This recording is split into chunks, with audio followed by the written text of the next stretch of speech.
So this is what we're talking about today? Who Velma from Scooby-Doo does the giggity with?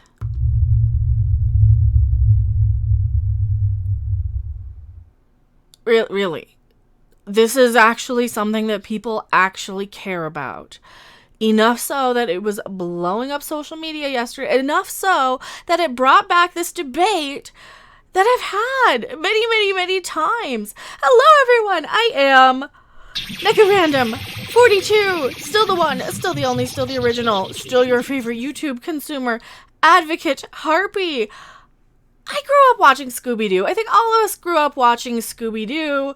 All of these shows, especially the 1960s Hanna-Barbera cartoons, I watched those in the 80s when I was a kid.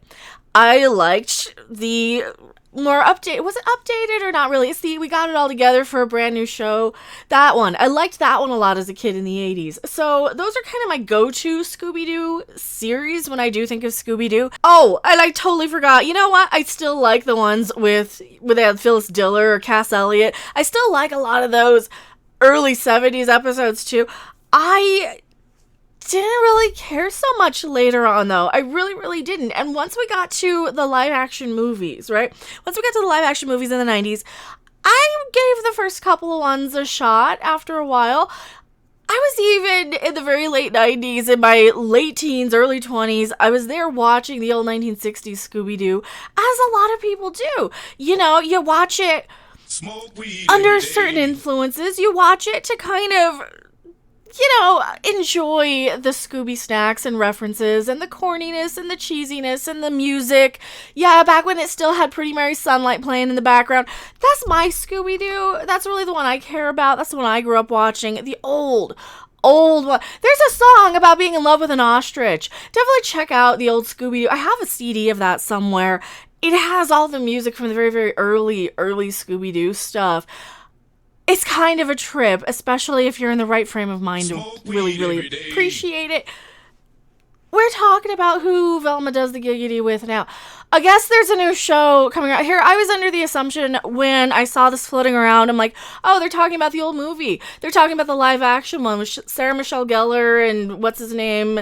Not the father who is actually entertaining from Chico and the Man, but the son who's like completely doesn't live up to the expectation. You know that one. I'm getting a little rambly because, hey, happy 420, everyone. If you guys do like my content, like, subscribe, share. Since I gotta check all the boxes on the advertiser-friendly stuff anyway, I might as well throw in the 420 references. Here we go. Magic. It's slow. It's 420 time. Magic. Yes. Scooby-Doo. Mystery Inks. Velma is an L in the alphabet. Producer confirmed. Now, I thought this was talking about the James Gunn movie. It wasn't James Gunn. Because this is what I saw on Twitter last night. And I'm like, yeah, you know, fine. I don't care what they do in the live action movies or any of the modern stuff. I didn't realize right away until getting this article on CBR that they were talking about some new show. I don't care about a new show. I really don't. And the fact that they need to use this sort of queer baiting. It's queer baiting. It's that marketing technique to get new eyes on an old property that goes in and plays on your nostalgia by doing one thing to kind of throw itself into this giant game of, oh, you know it's coming, Wokemon that we have, where we have a representation category for every single show, movie, reboot, reimagining. And here's the thing, we already had these rebooted in the 90s. There was this whole era, and I kind of consider it a whole subgenre in itself, where we had all of the live action movies of the old TV shows. The Addams Family, the Brady Bunch, the Beverly Hillbillies, even the Dukes of Hazzard. They all had these live action reboots, if you will, even shows that weren't even animated, like the Beverly Hillbillies and the Dukes of Hazzards and all those sort of shows. You get those sort of genre of that sort of 90s cheeseball movie that was just there to kind of get that nostalgia dollar out of the fans. And that's what this really feels like. Here we go. The Mystery Inc. producer, Tony Cervoni, confirms that Velma Dinkley was written as, you know, an L. She's written as gay. Though they could only show so much 10 years ago. Oh, there's a 10-year-old cartoon. Is this a cartoon? Tony Cerrone has confirmed a long-standing theory by explaining that the show's incarnation of classic Scooby-Doo character Velma Dinkley was, in fact, written as an L in the alphabet. Oh, she was. She's written as an L woman. You know, here's the thing. I didn't want to snap it in. I just wanted to grab it and throw it on there for you guys.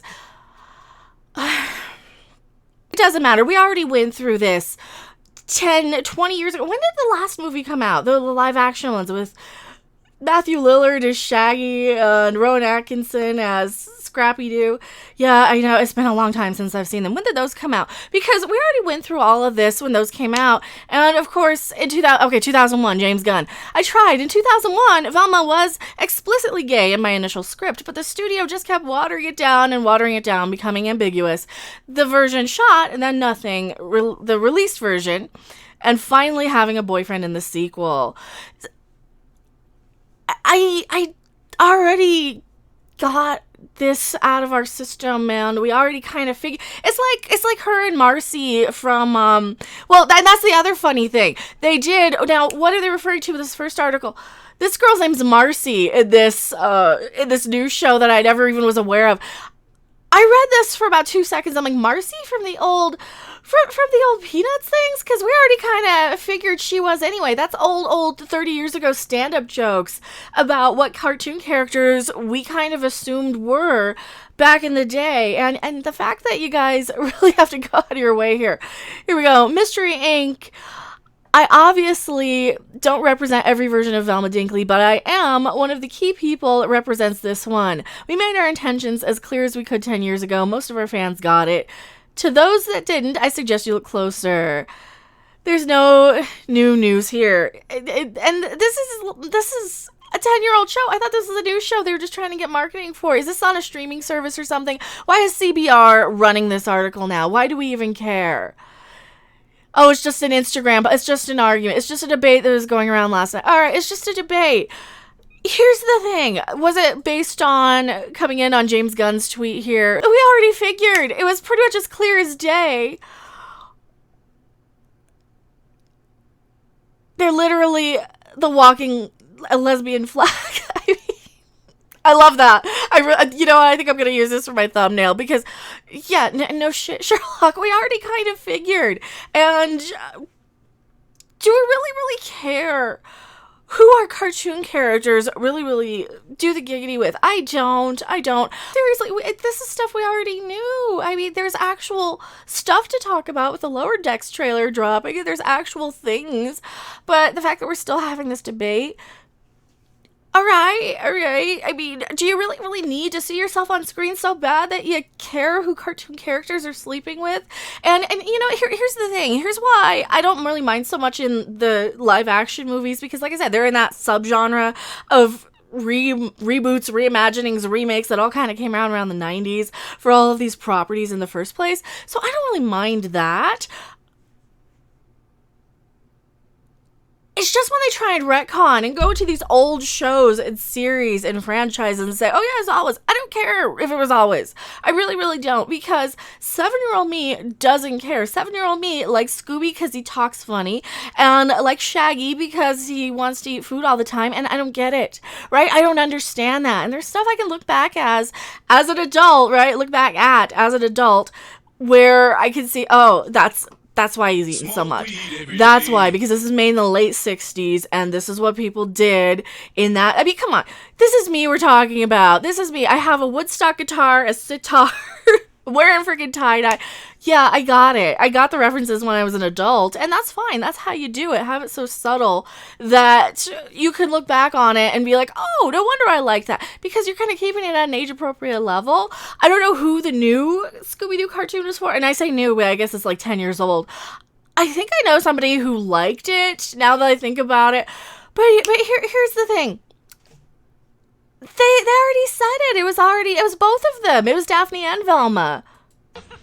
We did have a kiss that got cut. Is it true? She loves her friends and she loves solving mysteries. And she's in love with Fred Jones. Right. And she's in love with Daphne. Sarah plays Daphne. She's in love with Daphne. Actually, she's in love with Daphne. Velma's in love with Daphne. All right. We did have a kiss that got cut. They had a kiss that got cut. Well, we had a little bit of those sort of images anyway. Didn't we have some of the innuendos? Like, right there. I mean, they look like they're getting about this close to Star Trek level.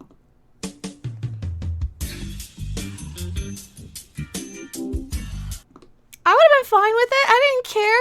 All right, in the live action stuff, sure. It's why I don't have a problem in the Brady Bunch with Marsha and Greg really having the implied giggity as well. Here's the thing. They're separate universes. They're separate incarnations. When we have to drag out these properties and these nostalgic pieces just to what? Virtue signal, just to say, hey, look how woke our show, even 10 years after the fact now with this cartoon, because I was under the impression this was a more current thing, like this is a new thing they were trying to push. So you went and stole Marcy from Peanuts, from Snoopy? Is that what you did there? You named her Marcy? This just seems sad. This comes off as kind of a sad attempt at putting something into a show that really probably shouldn't be there and aging up an animated thing. I have a much different reaction to it when they have it animated versus a live action sort of subgenre. And I know it's a bit of a double standard for me, and I know people are probably going to be like, but you're a hypocrite, you're horrible because you said you didn't mind it. And okay, yeah, but still, the cartoons, you're going to have a much different audience come in. You're going to have a different age group of people come in when it's animated versus live action, especially. And I can see why they cut it out of the live action movie, because you still have a franchise that still needs this ageless demographic of people. This all ages can come and see this. And once you have to kind of stop and answer a bunch of stuff, or even if you have a little kid going, ew, why are they kissing? Mommy, why are they kissing? Ew, that's gross. Why are they kissing?